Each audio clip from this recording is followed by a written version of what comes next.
pemupukan tadi sebagai perbandingan komparatifnya rata-rata glukomanan bisa bertambah sampai 20 hingga 30%-nya. Kemudian berat kering porangnya bisa bertambah 30 sampai 40%-nya. Ya, produksi bubil dan katangnya utamanya yang lebih besar dan yang digunakan untuk bibit ini bisa lebih banyak. Ya, jadi bubil atau katangnya biasanya lebih besar karena tanamannya juga besar, maka bubil ataupun katangnya lebih besar. Dan otomatis karena tanamannya vegetatifnya besar, umbinya panennya juga porang akan insya Allah meningkat.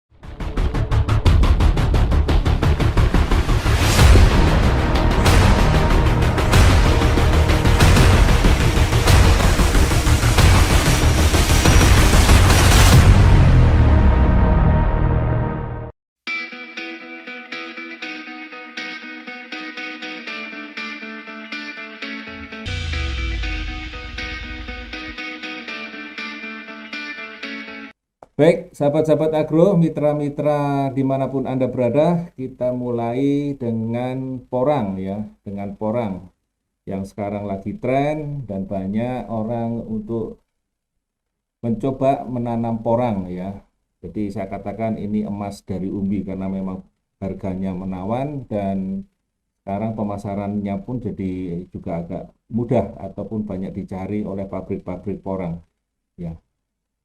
Nah, ini adalah versi pendeknya yang pernah saya sampaikan di Facebook Grup Pertanian Organik NASA pada hari Rabu, tanggal 24 Februari 2021.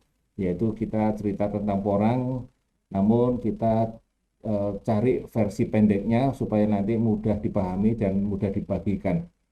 Ya, nah, baik. Salam kenal teman-teman semua, mitra-mitra semua, sahabat-sahabat agro semua. Saya adalah Adi Nugroho, di sini mengawal produk-produk agro untuk PT Natural Nusantara ya. Dan kita mulai dengan porang. Apa itu porang? Ya, porang ini sekarang banyak dicari orang karena setiap tahun pertumbuhannya permintaan porang dari tahun ke tahun bertambah ya. Mulai dari tahun 2018 kebutuhan ekspornya waktu itu sampai 250 ton ya dengan nilai 11 miliar lebih ya. Dengan negara tujuan 4 ada Jepang, Tiongkok, Vietnam dan Australia dan sekarang tahun 2020 itu sekarang sudah 14.000 ton lebih, 14.000 ton lebih dengan nilai 800-an miliar lebih ya dan negara tujuannya juga lebih dari 4 negara. Sementara permintaan sekarang itu mencapai 20.000 ton per bulan ya. Luar biasa permintaannya ya. Kalau harga porang segarnya pada waktu itu hanya 4.000, harga olahan porangnya yang siap ekspor 14.000 atau sudah dalam bentuk chip kering. Tapi sekarang harganya sudah mulai berpindah-pindah ataupun sudah berganti karena menyesuaikan ya. Sentra-sentra pengolahan tepung porang ada di Pasuruan, Madiun, Wonogiri, Bandung, Maros ya, dan ada sekarang mulai ada beberapa tempat yang lagi yang saya dengar ada di Bali dan lain sebagainya. Nah, manfaat porang ya, sahabat-sahabat, manfaat porang 80% ini kita gunakan ya, di negara 4 negara ataupun 5 negara ataupun sekarang sudah 8 negara itu dibuat seperti tahu sutra ataupun mie tradisional mereka, terutama di negara-negara China dan negara Korea. Ya, ini sebagai bahan makanan. Ya, nanti kenapa kok jadi bahan makanan? Ya, nanti kita singgung di sesi berikutnya. Kemudian 20%-nya ini larinya ke kosmetik, industri kosmetik, industri cat tembok, industri cat, industri coating pada tablet, pabrik lem, industri lem, kue, roti, bahan pengental sirup, dan lain sebagainya ya. 20%-nya, jadi 80% untuk bahan makanan, 20%-nya untuk bahan tambahan yang lainnya. Ya. Kemudian kalorinya, ya. Kalau kita makan kalori, ya, kita bandingkan antara makan nasi dengan makan bakwan. Satu bakwan itu 270 kalori, sementara satu porsi nasi 260 kalori. Ya, bakwan satu kadang kita nggak cukup, sementara nasi satu tanpa apapun ya mungkin sudah kenyang. Jadi kalorinya itu yang kita lihat dan yang kita perhatikan. Nah, kita bandingkan dengan beras merah dengan beras shirataki yang menggunakan dari bahan utamanya dari porang ini atau glukomanan. Kita lihat kalorinya dari energinya, ya, energinya beras merah 352 sementara beras shirataki 37. Tapi lihatlah pada lemaknya, dia sangat sedikit. Kemudian lihatlah pada karbohidratnya, lebih sedikit. Proteinnya juga sedikit, ya. Jadi kita makan beras shirataki itu bisa banyak, tetapi kalorinya sedikit, ya. Kenyang tapi kalorinya sedikit, ya. Kemudian kita lihat nasi putih dengan nasi konnyaku, ya, nasi yang apa namanya dari bentukan porang ini, ya. Kita lihat kalorinya, kita lihat lemaknya, karbohidrat dan sebagainya, semuanya lebih sedikit. Kalau kita lihat mie biasa dengan mie shirataki, kita lihat itu juga lebih sedikit. Bahkan kadar lemak dan kadar proteinnya nol. Artinya kalau kita makan mie, boleh jadi kita nggak enak, ya, karena kadar lemaknya nol. Ya. Nah, setelah kita lihat manfaatnya dan pasarnya, ya, kemudian kita lihat ciri-ciri tanaman porang itu sendiri, ya. Tanaman porang itu sendiri secara umum ini adalah yang diambil adalah umbinya, atau yang digunakan atau yang dipasarkan adalah umbinya. Tetapi dia memiliki ciri khas, yaitu pada bagian permukaan batang ataupun pada sedikit ketiak daun itu ada bubil atau kataknya yang nantinya bisa kita gunakan sebagai bahan untuk bahan tanaman ataupun bahan untuk bibit, ya. Kemudian kulit batangnya itu ada warna belang hijau, ya, ataupun kadang belang ungu serta warna putih atau bercak putih, ya. Ini khas, ya, khas porang. Khas porang yaitu ada katak ataupun bubilnya, kemudian bercak putih pada tanaman belang hijaunya, ya. Jadi hijau belang putih, ya, seperti itu atau kadang ungu. Nah, ini kalau kita lihat lebih jelas, ya, ada beberapa famili-famili dari porang yang memiliki hampir mirip dengan porang. Ya, kalau kita banyak yang gunakan adalah jenis dari Amorphophallus mulleri, ya, itu warnanya hijau dengan bercak putih yang khas, ya, ada yang di sebelah kanan kita. Sementara yang dua ini, ya, saudaranya porang tetapi bukan porang. Nah, ini kita bandingkan lagi dengan saudara-saudara porang yang lainnya, ada iles-iles, ada walur, ada suwak. Bedanya apa? Bedanya yang jelas adalah warna hijaunya pada tanaman porang dan kemudian bercak putihnya yang apa namanya tandanya jelas warna bercak putihnya. Ya, sementara yang lain agak berbeda corak dan warnanya. Nah, lebih dekat lagi pada umbinya. Kita lihat perbedaannya apa antara porang, iles-iles ataupun suwak. Kalau kita potong, itu warna porang agak sedikit lebih jingga, ya, sementara iles-iles ataupun suwak mungkin putih atau putih kekuningan. Ya, kalau ukuran porang pun ada pernah saya lihat itu sampai 8 kilo. Jadi kalau ukuran tidak bisa kita bandingkan, ya. Nah, kalau kita lebih jelas kita potong, kita bandingkan lagi, ya. Ya, ini perbedaannya selain warna adalah kalau kita porang, kalau kita jari kita tempelkan pada umbi porang tadi, maka akan kayak serasa ada semacam butiran pasir yang halus di situ, ya. Ada butiran pasir yang halus di situ. Sementara pada suwak, pada walur ataupun iles-iles itu tidak ada, ya. Itu khas banget porang. Nah, kita lihat tanaman masih saudaranya porang, yaitu dari kita lihat perbanyakan vegetatif maupun generatifnya. Ada dua siklus di sini atau dua tahapan, ya. Kita lihat mirip yaitu tanaman bunga bangkai. Tanaman bunga bangkai ini mirip dengan tanaman porang, di mana ada yang nanti sebagai vegetatifnya yang kita ambil nanti kita tanam umbinya, nanti kita ambil umbinya, dan nanti kalau kita tanam umbinya akan keluar bunganya dan akan keluar bijinya.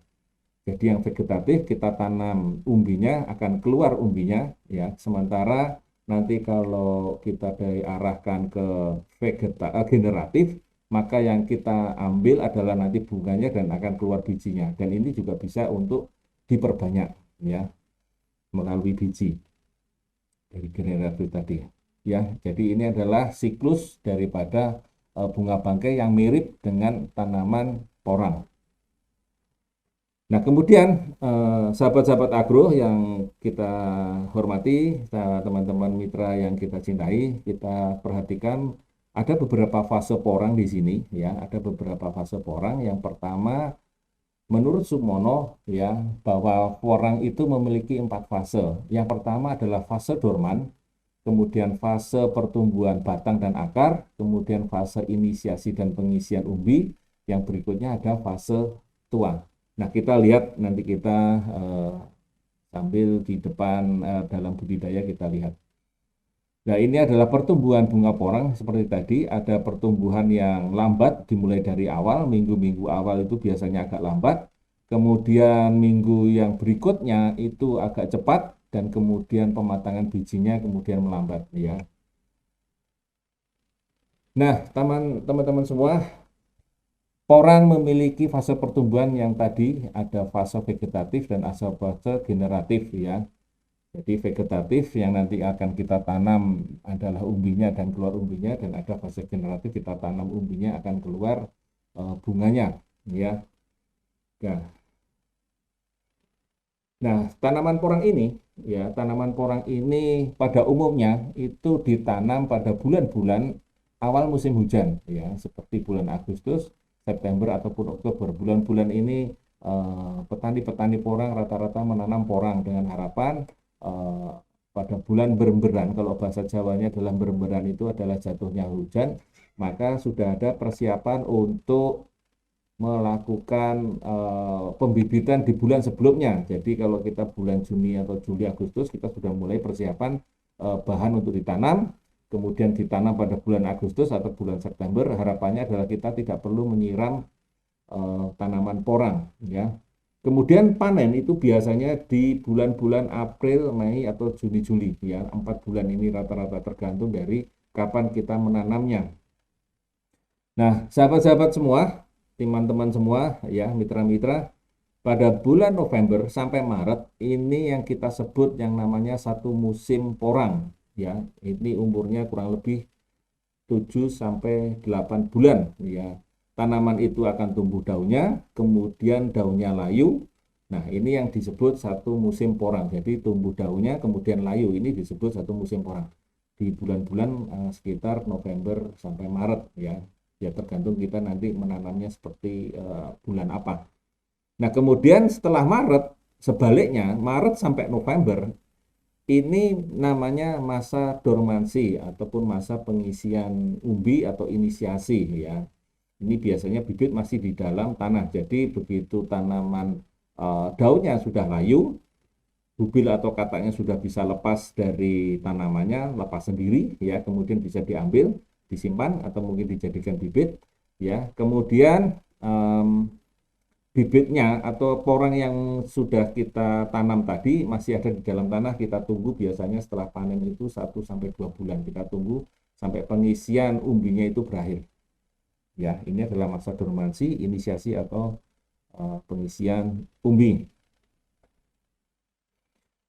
Nah, untuk penanaman, maka pada bulan-bulan sebelum itu, maka tentu saja kita harus memerlukan bahan tanaman yang akan ditanam pada lahan ya. Bahan tanaman porang ini bisa beberapa macam ya, bisa diambil dari bijinya ya, dari bijinya. Jadi porang ini ada yang mengalami apa namanya bunga, kemudian nanti bunganya jatuh, kemudian nanti akan muncul kumpulan biji.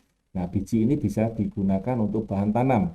Kemudian bubil atau katak ya, salah satu ciri khas daripada tanaman porang ini adalah bubil atau kataknya, yang ini juga bisa digunakan sebagai bahan untuk tanaman berikutnya. Kemudian umbi kecil diameter 3 cm ya, ini bisa digunakan juga ya. Kemudian umbi belah, umbi yang sudah besar kita belah-belah, kita jadikan bahan tanam, itu juga bisa. Atau bahan tanam dari cabutan, yaitu tanaman porang yang tumbuh secara liar di hutan, kita tanam ya, itu bisa. Ya, jadi ada beberapa macam yang bisa kita gunakan untuk sebagai bahan tanaman di lahan tanaman porang, rencana tanaman porang. Nah, ini yang merah ini nomor 1, ini adalah kumpulan daripada biji-bijinya, dikeringkan terlebih dahulu tentu saja, dan kemudian nanti ditanam direndam dulu sebentar, kemudian ditanam sesuai dengan lariannya, baru kemudian dipindahkan ke polybag. Yang kedua ini adalah cabutan, jadi diambil dari hutan tanaman liar, kemudian ditanam langsung, ini juga bisa ya, langsung ditanam. Kemudian bubil atau katak yang ukuran besar itu langsung bisa ditanam, kalau ukuran kecil masuk ke dalam polybag terlebih dahulu. Yang nomor 3, yang ini adalah umbi belas, jadi umbi-umbi yang barangkali kurang begitu baik atau mungkin kurang apa namanya ya, kurang memenuhi syarat untuk ini dijadikan jumlah yang sedikit, barangkali bisa jadi kita belas seperti ini, kemudian kita biarkan nanti akan tumbuh tunasnya, baru kita tanam ya. Nah, ini yang ada bubil atau katak yang sudah muncul tunas-tunasnya dan ukurannya agak besar, bisa langsung ditanam. Sementara untuk yang ukuran kecil dan belum keluar tunasnya, ini bisa masuk ke polybag terlebih dahulu ya. Teknisnya ada di Facebook Group Pertanian Organik NASA ya. Itu sudah saya sampaikan di sana. Kemudian ini tanaman porang ya, tanaman porang yang kita tanam, kita mestinya kita bikin larian seperti ini ya. Kita lihat tanaman ini cukup bagus, dan tentu saja harap diperhatikan pada saat pengolahan tanah ini adalah galengan, kemudian saluran drainasenya, karena tanaman porang ini kurang begitu suka dengan adanya genangan air. Jadi mohon diperhatikan ya, mohon diperhatikan untuk genangan air ini sebaiknya dihindari, dibuatkan drainase yang baik. Nah, yang terakhir adalah yang sekarang, karena makin banyaknya petani-petani porang ya, makin banyaknya petani-petani porang ya, baik yang lama maupun yang baru, maka kebutuhan bibit menjadi alasan utama banyaknya yang memerlukan bibit bahan untuk ditanam. Maka cara yang barangkali bisa untuk memenuhi kebutuhan bibit, maka kita bisa lakukan dengan cara yaitu kultur jaringan ya. Kultur jaringan ini cara yang barangkali untuk skala industri saya rasa sangat cocok ya, karena kebutuhannya juga cukup banyak. Kemudian tanam ya. Setelah kita memilih bahan tanaman ya, apa saja dari 5 itu termasuk kultur jaringan, maka yang bisa kita lakukan penanaman ya, kalau dari bibit maka ada bibit cabutan yang langsung ditanam, bibit cabutan ada yang dari umbi, bubil atau katak yang ukuran besar ya, ini bisa langsung ditanam di lahan. Sementara yang untuk ukuran kecil, bubil atau katak yang ukuran kecil, yang dari biji ataupun kultur jaringan ataupun umbi belah, ini sebaiknya kita lakukan perlakuan pada polybag terlebih dahulu. Setelah dari polybag, baru kita lakukan penanaman. Nah, yang tadi saya sampaikan bahwa biasanya penanaman itu dilakukan pada saat akan hujan turun ya, kita sekitar bulan-bulan antara Agustus sampai Oktober. Kira-kira seperti itu ya, kita mendekati bulan beremberan, kita berharap begitu kita selesai menanam porang ya, maka harapannya akan segera turun hujan. Dengan adanya hujan, maka insya Allah tanaman porangnya akan muncul ataupun umbinya akan bertunas ya, dan daunnya akan keluar. Kemudian khusus untuk pupuk ya, saya bagi dua. Di sini ada untuk yang 1000 meter dan ada yang 1 hektar. Untuk yang 1000 meter sebagai pupuk dasarnya, kita lakukan dulu setelah kita berikan dengan 30 kilo dolomit, kemudian dibajak lagi, kemudian langsung dibikin guludan dan bedengan ya, jangan lupa drainasenya.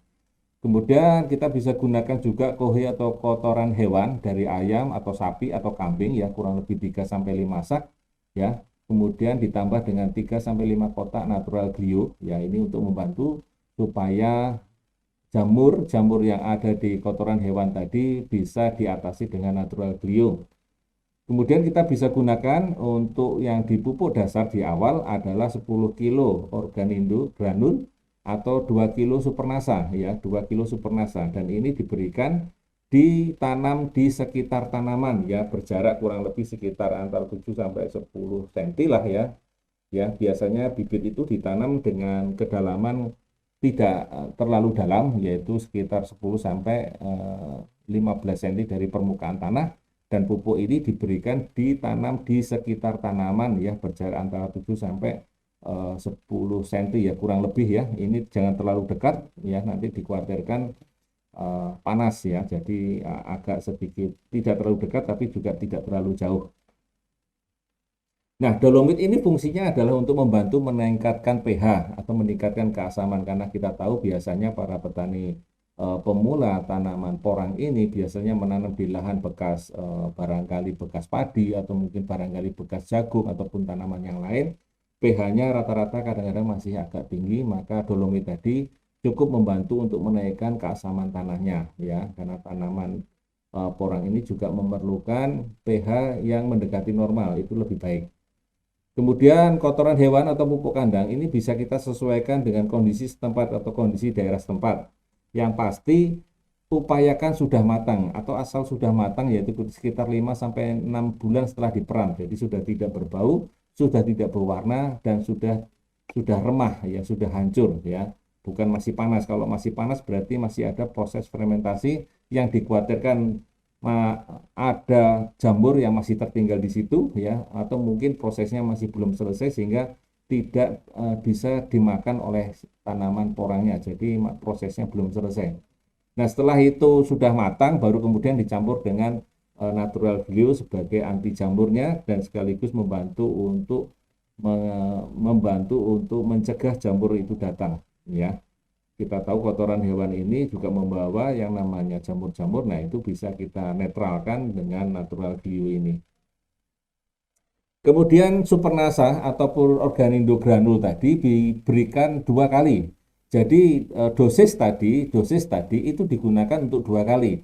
Yang pertama sebagai pupuk dasar, ya pupuk dasar diberikan di sekitar tanaman. Kemudian 2 bulan berikutnya itu diberikan dengan pupuk makronya yaitu urea maupun SP36 ya, SP36 ya.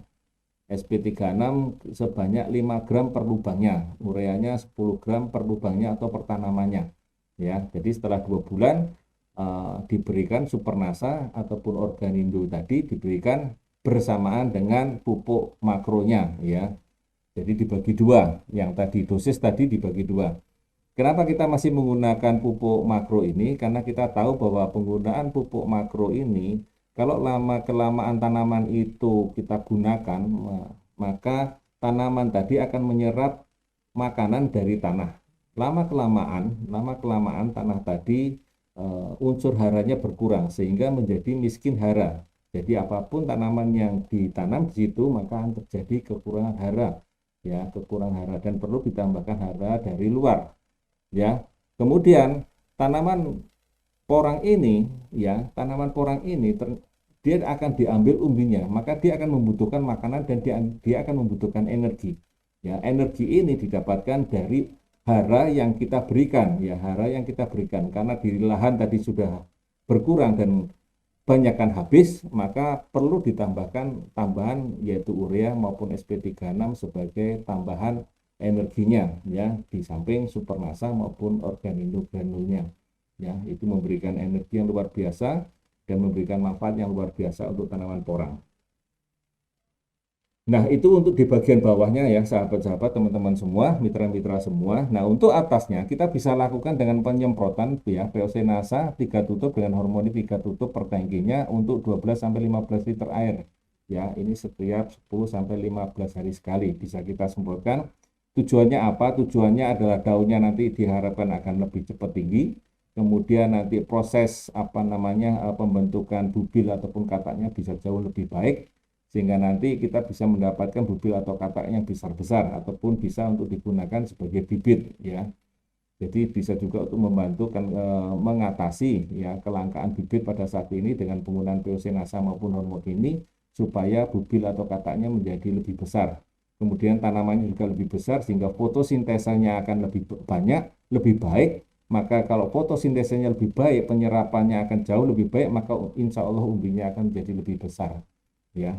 Kemudian bisa kita juga ganti dengan BSA atau biang subur alami dengan ditambah 1 tutup hormonik ya. Ini fungsinya juga sama, mempercepat proses vegetatif dan pembentukan bubil ataupun katak. Jadi dalam 1000 meter ini ya kurang lebih kita akan memerlukan kurang lebih 3 botol POC-NASA dan 4 botol hormonik. Ini kurang lebih bisa untuk disemprotkan antara 4 sampai 5 kali ya. Kemudian 1 kotak BSA atau 2 botol hormonik ya. Ini kurang lebih untuk per 1000 meter. Jadi ini eh, cukup untuk per 1000 meter. Jadi kalau 1000 meter sekian, nanti kalau misalnya 2000 meter tinggal dikalikan atau 4000 meter tinggal dikalikan. Lalu bagaimana untuk yang 1 hektar? Ya, 1 hektar saya rasa hampir sama, hanya dosisnya agak bertambah. Ya, dia bertambah. Ya, tidak perlu kita kalikan 10. Kalau dolomit ini kita kalikan 10 ya untuk membantu supaya pH atau keasaman tanahnya bisa terjaga. Kemudian kotoran hewannya ataupun kohenya ini bisa kita gunakan 8 sampai 5 sak saja dengan glionya 10 sampai 12 kotak ya. Dengan syarat yang sama seperti yang tadi yaitu sudah jadi ataupun sudah 5 sampai 6 bulan diperam ya, tidak berbau, tidak berbentuk dan sudah remah. Ya, sudah tidak panas ya. Nah, kemudian granul yang bisa kita gunakan adalah sekitar 100 kilo ya. Kemudian supernasanya bisa kita gunakan 9 kilo. Ini sama kita tanam di sekitar tanaman, menyesuaikan ya, menyesuaikan karena kadang-kadang porang ini kita tanam tidak hanya satu hamparan isinya porang saja, tetapi juga ada tanaman yang lain atau tanaman selai yang lain. Jadi ini menyesuaikan kondisi setempat. Ini adalah kita lakukan pada tanaman porang yang full dengan tanaman porang ya.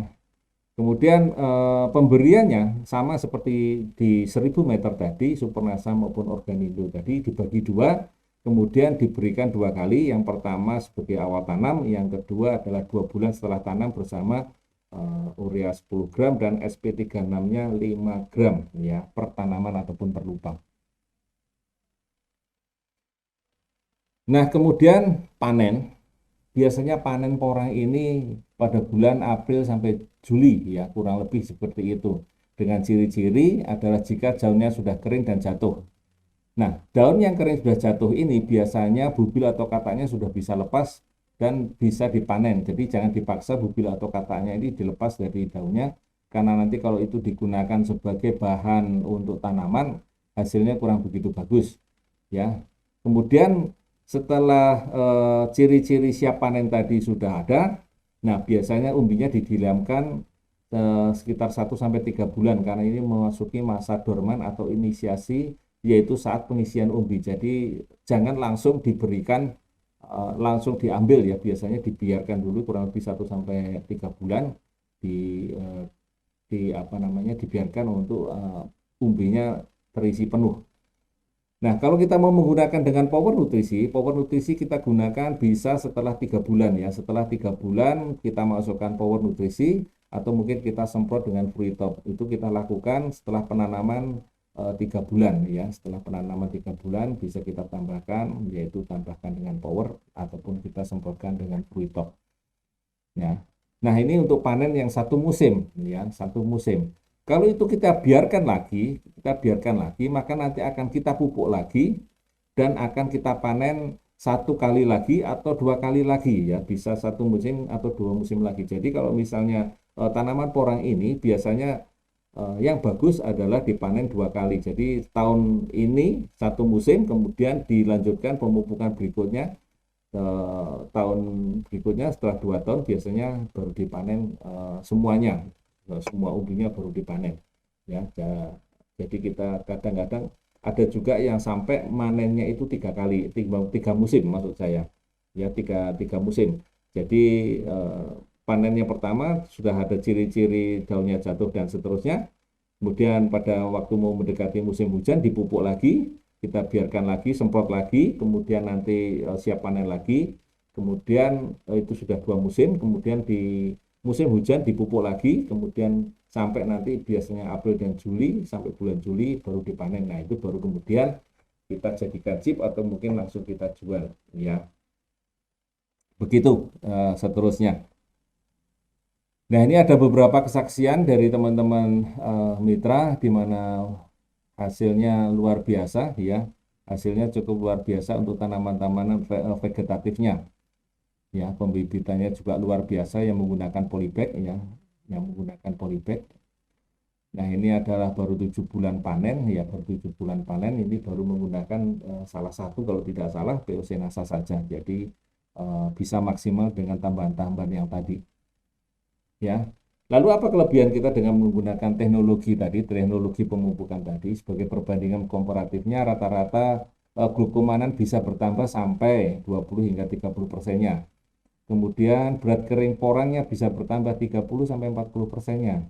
Ya, produksi bubil dan katangnya utamanya yang lebih besar dan yang digunakan untuk bibit ini bisa lebih banyak. Ya, jadi bubil atau katangnya biasanya lebih besar karena tanamannya juga besar, maka bubil ataupun katangnya lebih besar. Dan otomatis karena tanamannya vegetatifnya besar, umbinya panennya juga porang akan insya Allah meningkat. Ya, begitu teman-teman semua, mudah-mudahan ini bisa memberikan manfaat ya, video pendek ini untuk membantu teman-teman semua. Mudah-mudahan bercocok tanam dengan berteknologi akan menjadikan tanaman porang akan menjadi lebih baik dan glukomanan rendemennya akan jauh lebih baik. Tetap semangat dan semangat pagi.